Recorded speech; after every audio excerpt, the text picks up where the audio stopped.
ચલો હવે આપણે આવી ગયા છે શામળાજીની અંદર. હું છું Bindesh Chavda, Saraswati Prakashan doctor L C Chavda god of medical તરફથી આપણું હાર્દિક સ્વાગત કરું છું. હવે હું તમને બતાવું શામળાજી. તો શામળાજી અરવલ્લીની જે છે ડુંગર, અરવલ્લીના એ ડુંગર પહાડી તમને જો અહીંયા આગળથી દ્રશ્યના નજરમાં દેખાઈ રહ્યા છે. અને સરસ મજાના શામળાજી વિષ્ણુ ભગવાનના મંદિર જો દર્શન ખુલ્લા હશે, આજે દર્શન ખુલ્લા જ હશે, તો એમના દર્શન પણ કરાવું છું અને એમના વિશે ટૂંકી માહિતી પણ 4-5-10 મિનિટની જે થાય એ આપવાનો છું. તો બધા ધ્યાનથી જોજો, સાંભળજો અને દર્શન પણ કરજો. ફટાફટ મંદિર તરફ જઈ રહ્યો છું. સામે જે 4 રસ્તા પર છે એને આશ્રમ 4 રસ્તા કહી. લેફ્ટ સાઈડ અમદાવાદ હિંમતનગર તરફ રસ્તો જાય છે, સીધો રસ્તો ભિલોડા અંબાજી તરફ છે અને રાઈટ સાઈડ રાજસ્થાન તરફ જાય છે. તો ચલો આપણે આગળ જઈએ. Thank you. જો આ છે ને, તમે શામળાજી એન્ટર થાવ તો જે સરકારી લોકો હોય એમના માટે અહીંયા રેસ્ટ હાઉસ છે. મામલતદાર છે, પીએસઆઈ, પોલીસ સ્ટેશનમાં કોઈ પણ પ્રકારના સરકારી અધિકારી હોય એના માટે રહેવા માટેનું રેસિડેન્ટ છે. અને આ પાછળ જે ચોકડી ગઈ આશ્રમ ચોકડી છે, સામેથી આપણે હવે બતાવીશું તમને શામળાજી. ચલો, ડુંગર, અરવલ્લીના જે ડુંગર કહેવામાં આવે છે એ ડુંગરના ખૂબ સરસ દ્રશ્યો અહીંયા જોવા મળી રહ્યા છે તમને. બહુ સરસ મજાના. અને અત્યારે વરસાદની સિઝન છે એટલે એકદમ લીલાછમ ડુંગર થઈ ચૂક્યા છે અને ખૂબ સરસ મજાના. અને અહીંયાથી સીતાફળ, હવે બસ થોડો ટાઈમ છે, નવરાત્રિની આસપાસ સીતાફળ ચાલુ છે. સીતાફળ અહીંયા મકાઈની ખેતી પણ સારી થાય છે, સાથે સાથે અહીંયા મગફળી પણ સારી આવે છે. અને અહીંયા ઓર્ગેનિક ટાઈપની સબ્જી એટલે શાકભાજી જે અહીંની હોય છે ને, અહીંયા રીંગણ હોય, તુવેર હોય અથવા કોઈ પણ પ્રકારની શાકભાજી હોય ને, અહીંયા ઓછા ખાતર હોય એટલે ઓર્ગેનિક ટાઈપની જ શાકભાજી હોય છે અને ટેસ્ટ પણ બહુ સારો હોય છે. અને ડુંગર હોય કેટલા મસ્ત મસ્ત ડુંગર છે. શામળાજી, આ રસ્તો ઉદયપુર, શામળાજીથી આગળ ઉદયપુર રાજસ્થાન તરફ જઈ રહ્યો છે. અને શામળાજીની અંદર વાત કરીએ ને તો શામળાજીની આમાં વિષ્ણુ મંદિરના સિવાય પણ અલગ પ્રકારના બધા બહુ જ પ્રકારના ભોલેનાથના મંદિર છે, ગણપતિ મંદિર છે, શિવ મંદિર છે, પછી માતાજીના પણ ઘણા મંદિર છે. સામેની સાઈડ છે ને કટારા સાહેબની કોલેજ છે. એ સામે પૂર્વ ધારાસભ્ય હતા કોંગ્રેસના, કોંગ્રેસના ધારાસભ્ય હતા પૂર્વ, અને એમની પીટીસી, બીએડ અને 1 થી 12 ધોરણની સ્કૂલ અને કોલેજ છે એમની. અને એ કોલેજમાં પણ આપણે બુક સેલ કરેલી છે. અને આજુબાજુની અંદર જો કેટલા મસ્ત ડુંગર દેખાય છે. હા હા હા, જેમ કાશ્મીરમાં હોય એવું લાગે ને, જમ્મુ કાશ્મીરમાં હોય એવું. પછી ડેમ, અહીંની વિશેષતા એ છે કે અહીંયા એક ડેમ છે પાછળ, મંદિરની પાછળ જે સામેની સાઈડ બંને 2 ડુંગરની વચ્ચેનો દ્રશ્ય છે, ત્યાં આગળ ડેમ છે. એ ડેમની અંદર અત્યારે ઓવરફુલ મતલબ પાણી હશે તેની અંદર. જો આ નદીની અંદર આવી ગયું છે પાણી. હા, જો સરસ મજાનું પાણીના દ્રશ્યો છે, એ ડેમનું પાણી છે.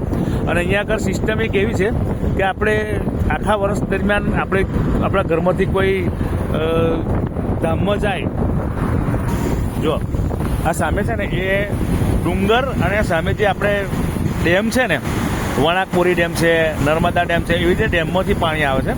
અને આ નદી છે ને, એ નદીની અંદર અત્યારે લોકો સ્નાન પણ કરી રહ્યા છે અને કેટલું મસ્ત વાતાવરણ છે. અહીંની ખાસ વિશેષતા જો સામે ભોળેનાથની મૂર્તિ મૂકેલી છે, મંદિર છે. અહીંયા ઘણા પ્રકારના નાના મોટા બહુ જ પ્રકારના મંદિર છે ડુંગરની અંદર અને ડુંગરની આજુબાજુ. તો અહીંયા શું છે, વિશેષતા એ છે કે આ લોકો અહીંના જે રાજસ્થાન અને આ જે આપણે ભિલોડા ક્ષેત્ર છે, શામળાજી, મોડાસા, અરવલ્લી, અહીંના આદિવાસી ટ્રાઇબલ વિસ્તારના અને જે અહીંના જે લોકલ લોકો છે અહીંના, એ લોકો છે ને, જેમ આપણે કોઈ એક્સપાયર થઈ ગયા અને કોઈ ધામમાં જાય તો આપણે એમને 11માના દિવસે હરાવવા માટે જઈએ, બરાબર. ઘણા લોકો ચાણોદ જતા હોય અથવા ઘણા લોકો હરિદ્વાર જતા હોય ને, એવી રીતે આપણે હરાવવા માટે જઈએ ને, આપણે વિધિ કરવા માટે, બરાબર, 11માની. એ લોકો અહીંયા કેવું કરે, આ લોકો બધી વિધિ પૂરી કરે, પણ જે શ્રાદ્ધ હરાવવાનું જે એ કરવાનું બાકી છે ને, વિધિ મુંડન કરવાનું, એ વિધિ બાકી રાખે.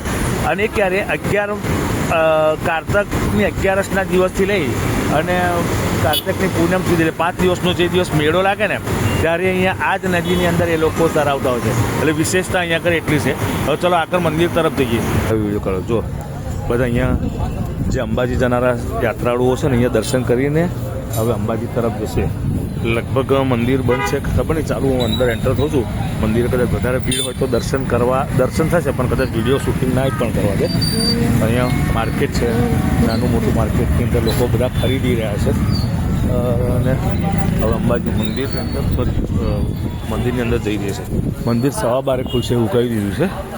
મંદિર જો મસ્ત મંદિર છે ને. હવે મંદિરની પ્રદક્ષિણા ફરી લઈએ, કારણ કે દર્શન તો હવે 12:15 કહેશે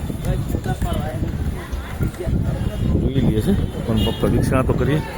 મસ્ત મંદિરના ગુમ્મટની ધ્વજાના દર્શન કરો.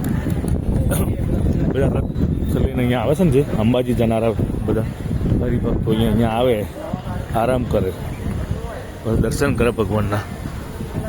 શામળાજી મંદિર, વિષ્ણુ મંદિર, જેને વિષ્ણુ મંદિર કહેવામાં આવે છે. ઓમ શ્રી નમો ભગવતે વાસુદેવાય નમો. મેઇન દ્વાર.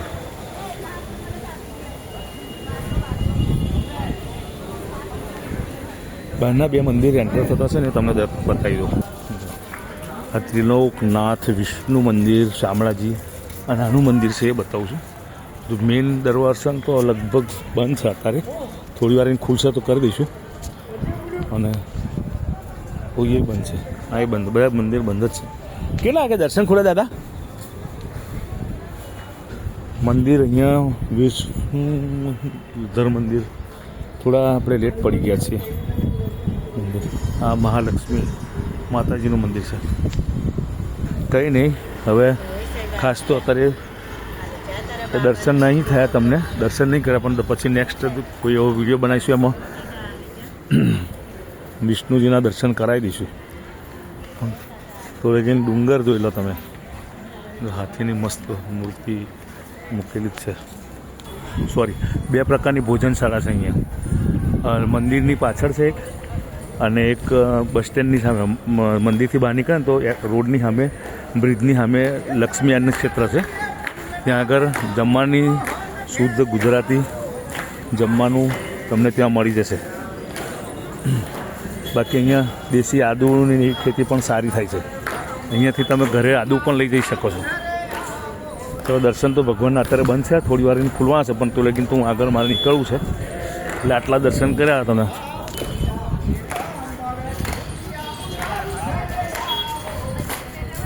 ચલો, શામળાજી ભગવાનને જય શામળિયા, જય દ્વારકાધીશ.